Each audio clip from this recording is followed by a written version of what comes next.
Hi everyone, so I'm here with Nicola Fan. She's done this amazing film called Lil Tiger. You can't see it there, but it's here. Here it is. Yeah, it is here. And this one here and this one here. Yep. It's an incredible film, really powerful film. Thank you and welcome to Fusion. Thank you, Steve. Thank you. And perhaps you could start by, I know the film obviously, and if you could tell us the story or the synopsis of the film, that'd be brilliant. So it's a short film. It's about this girl who just came out of juvie, and it's about the day in her life once she's out of it. Yeah. So basically, I've always been interested in teenager stories. I think teenager years are like the most turbulent and pivotal moments that really define who you are as a person as you grow up as well. And through collaboration with an organization who's had years of experience working with teenagers of underprivileged backgrounds, or most of them come from broken families, in which then they always left thinking having to fend for themselves without parental guidance or support from teachers or any sort of adults. It's a story about these girls who find themselves not knowing where to go with life and their aspirations and relationships with each other, friends, themselves, or boyfriend, girlfriend. So it's a story about that. It's about the voices that we don't often hear of in Hong Kong, especially. And so this is a dedication to the stories. And I hope you don't mind, excuse me, pointing out. Excuse me. The performance in this, the writing in this, the film in this is really first class, and the actresses, right? Okay. Yes. It's amazing. And can you tell us how? Because it is. I don't want to say it's. Well, maybe edgy is the right word, because you kind of brought this like energy and power to this story. How did you kind of achieve that? Because it is quite raw. I mean, it's like brilliant performances in this. So how did you bring the best out of them, and how did you get that lovely story arc into this and give it that edge? Well, the story is based off of true stories, a combination of at least 30 interviews I've conducted with different girls and boys coming who've had experience in the juvenile detention center. Yeah. And so it's really all their voices combined into this piece. That's interesting. So that was the research, really? Yes, that was, yeah. So the research all came from the interviews I've conducted with them, just listening to their stories of how they are with family and everyone around them, hence how they define what happiness is or what trust is. And it's really interesting to me to hear from such young people how they have such solid ideas or idealisms of what family is or what good friendship is. And so it was interesting for me to see how they start defining things and what kind of values they want to live by as well. So it's like a very mature, it's a lot of maturity involved too for them to speak to me this way. In terms of performance too, I think I got really lucky. We had a few open casting sessions. And how quickly do you know? Sorry to interrupt, because this is such an interesting. I mean, all the films are interesting now, but but I was particularly drawn to this because it's a short and it's a go film.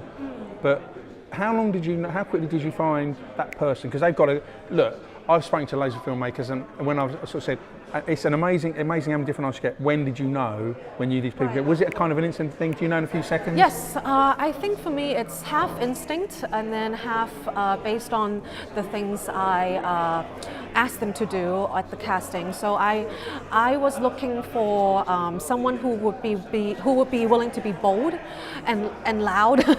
Yeah, because they couldn't afford to be timid in this room. Exactly. They're driven people, aren't they? To be fair. Yes. Yeah. And I think Hong Kong in general too, girls tend to be more shy and maybe. Do you know, I'd never imagine. I've never been. I would imagine. This is my thing. That they'd be like London, because in London they're very get and go, aren't they? Yes. So that's how I'd imagined it to be, but it's not like that. No, not so much in Hong Kong, I feel. I think in general, society-wise, we tend to be nurtured to be more on the quiet side rather than the outspoken one, or like the one to raise their hands at school.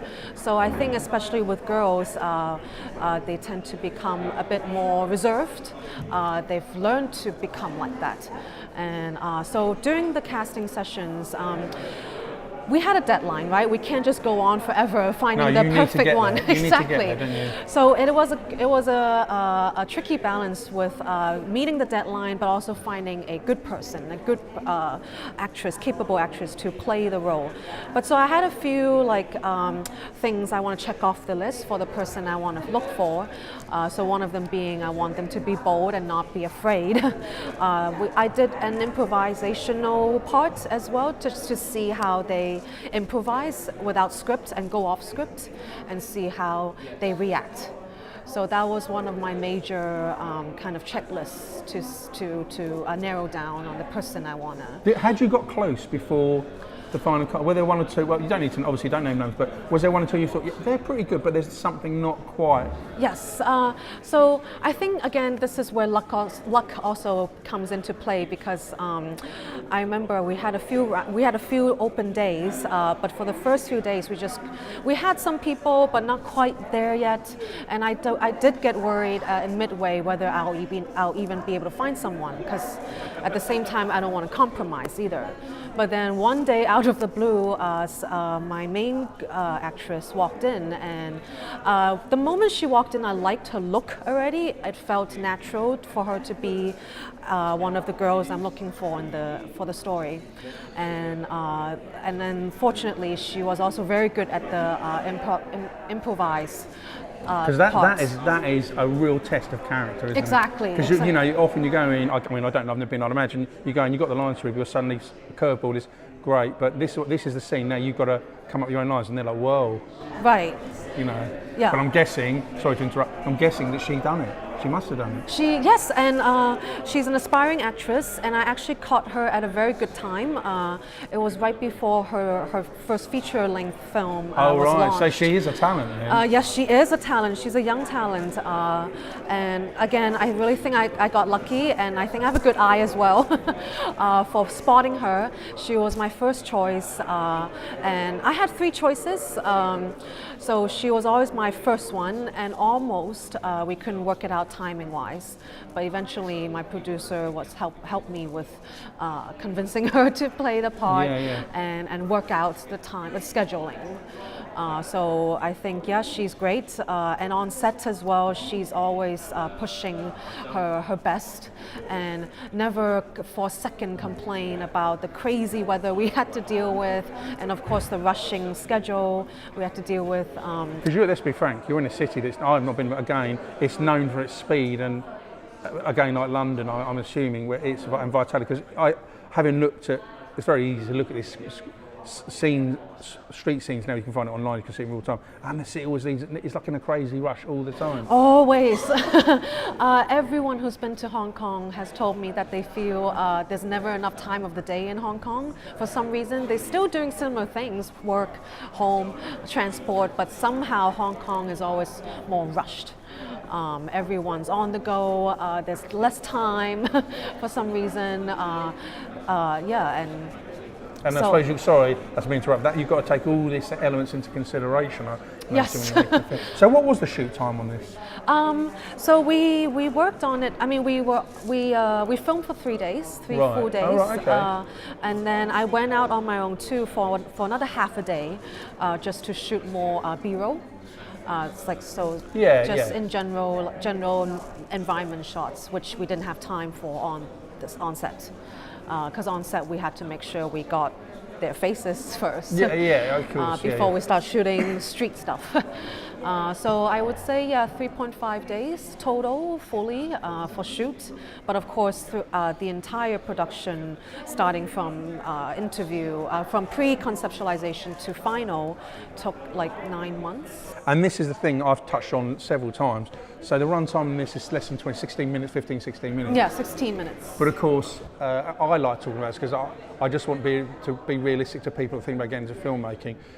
99% of everything to do with filmmaking is bloody hard slog, in my opinion, because you've got to find the location, you've got to find the actors, Yes. you've got to get the crew. Have we got the right cameras? Oh my God, it's raining today. It's meant to be sunny, and the shit goes on, right? And I think it's important to really elaborate on just how tough it actually is to make film, because we see the red carpet events, we see all the glitz and glamour, but the truth is, it is a job. You've got to build something. When you're building something, I mean a film. So can you explain just how, for those that aren't really in the know, just how difficult it is even to make any film, but to make even a short film? I think one of the biggest difficulty for me is when, so each piece, right, it's almost like creating a sculpture, you're molding the shape of it, and at one point you're not sure whether you're doing the right thing or not, or whether this is going at the right direction, especially when it's still halfway. There's somewhat of a form, but not there yet, and you're not sure how to, which direction to go about. So is it like a cloud that needs to coalesce into exactly, something? Yeah. I don't know how you'd explain, but you'll explain it very well, of course. So that's, to me, always the more scarier parts, because I'm halfway and I'm not sure whether I'm going left or right or front or back. So it's a lot of possibilities in midway, and it's, I think, what creation is all about too. So, but it's getting over that hump. That always for me is quite one of the bigger challenges. Do you? I mean, I know you really are a talented filmmaker, but do you ever lie in bed or wake up in the morning and go, "What am I doing in this industry?" Or do you? Well, I don't know. Maybe not. I don't want to put words in my mouth. I don't want to say, do you ever have any hesitation? But people have dark moments. We all have dark moments for all different reasons. Of course. Do you ever lie there and think, this is too much, or I've got to, I don't know. It'd be interesting to know how you sort of deal with this, because you're going to deal with problems, right? Yes. It cannot, I don't know what happened, but there's going to be problems. There must be, What do they say? Men plan and God laughs, it's, because things get in the way, don't they? Oh, definitely, all the time, at every stage, from, pre to post, to production and post. And to, I think, for me as well, with concept and development, it's always honing on questioning yourself whether this is the best it could be, and when it comes to leadership on set as well, that's always a challenge too, because you got to keep a morale up, but also dictate sometimes, but not too much either. So it's the balance of leading on set, and then afterwards in post, or after when it's launched, it's also another challenge in terms of getting it for exposure and reaching the right audience, or having the right festivals too. Yeah, no, thank you. Yeah, no, thank you, Stan. We do really genuinely appreciate you supporting us, and obviously our history that we broke away and wanted to do our own thing. And the truth is, it's been amazing. We've had an amazing turnout. And the other thing is, obviously I know the effort that you put into this, but I suppose one question is, when you decide to make a film about whatever subject matter it is, whether it's a rom-com or science fiction or a short dramatic film like this, I guess one of the questions you need to ask, again I'm just assuming, so shoot me down if I'm wrong, is you come up with the idea, but then you've got to make, I would suggest, it might sound like a great idea to you, you might want to do it, but then I guess you're thinking, but I've got to make sure that people will want to see this. Because obviously you want to make it interesting to people. Yes. So is that something, do you have to factor that into it? I mean, how does that kind of work? So do you mean, how do I reach to the audience? No, not necessarily. More case of, a simpler way to put it would be, if I was to say to you, when you go to the cinema to see a film, what are you hoping to see? But it's in kind of reverse, isn't it? Because you'll go to see a film for all sorts of reasons. I mean, I don't know, I might go and see a science fiction because I know the director, I've seen the trailer and and that looks quite interesting. Well, I might not have seen the trailer, but it sounds interesting. So I guess as a filmmaker, I'm working reverse. You've got to build that into it to make it so people would be interested in seeing it, yeah? Yes, and it's a bit of a tricky question, right? It is, and it's a tricky situation too to deal with. And yes, there's no right way, or I don't have a solid answer either. But for me, I feel if there's a topic that at least interests me and something I feel strongly about and passionate about, I feel at least I wouldn't be the only person in the world to think so. There must be someone others out there who are just as intrigued as I am towards a certain topic or certain stories and voices. So so for me, that's how I at least depend on in terms of the interest. And the script, I mean, I know it's a stupid thing to ask because it's kind of something. The script is always the key, isn't it? Yes. It's got to be, isn't it? 80% of what it is you're trying to say. That's what I hear, and that's always the thing. And it's really actually quite a bizarre thing to think of because really people, I'm going to say they're hanging on the page because it's all probably done online now on tapping, but even so, they're hanging on blank sheets of paper. Well, they're not blank; they're being filled in. So this is all ethereal and until it's shot, but yet everything really relies on that, doesn't it? It does, but then at the same time, I also find myself.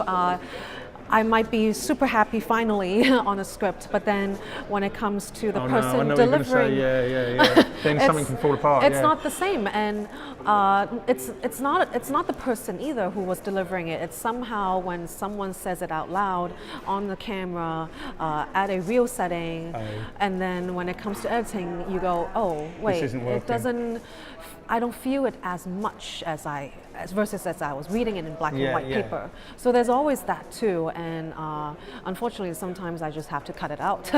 But that's what I've learned as well over time, through experiences. And I mean, I don't have a solid answer as to why this happens or how to avoid it, but I think it comes from experience too.